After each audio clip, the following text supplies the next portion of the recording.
काय घेतला आहे? 5 लिटरची कॅन घेतली आहे, त्याला छिद्र पाडलेले आहे, वरून एक दोरी लावलेली आहे आणि खाली हँड ब्रेक आहे. आपला हँडब्रेक सॉरी लेगचा ब्रेक आहे. ब्रेक खाली केल्याबरोबर पाणी खाली येते, मुलांचे हात धुणं सुरू. म्हणजे पाण्याची बचत आणि सोप्या पद्धतीने आपल्याला शाळेमध्ये करता. म्हणजे कोणाची समस्या असू शकते की बाबा आमच्या शाळेत हँडवॉश स्टेशन नाहीच आहे, काय करावं, असंही आपल्याला उपक्रम छान मध्ये घेता येते.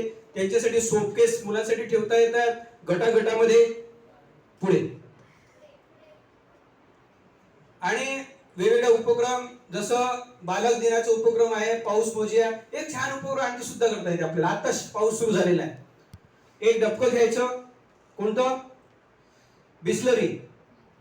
त्याला वरचं भागणं कापून टाकायचं, त्याचं वरचं जे टोक आहे ते आतमध्ये घ्यायचं, त्याला चिकटपट्टी आतून एक चिकटपट्टी लावायची, बाहेरून एक स्केल लावायची, उंच जागी ठेवायला लावायची. मुलांना मिलीमीटर सेंटीमीटर किती पाऊस पडला याचं सुद्धा नॉलेज घेता येते.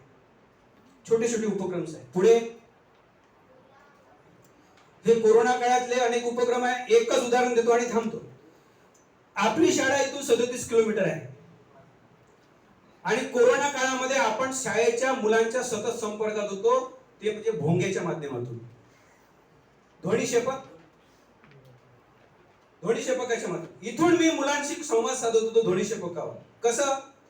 तिथे सन्माननीय जे पोलीस पाटील होते त्यांच्याकडे बचत गटाच्या मार्फत एक लाऊडस्पीकर होता. इथून कॉल केला की काय व्हायचं, तो लाऊडस्पीकर त्या माझ्या कॉलला तिथे जोडला जायचा.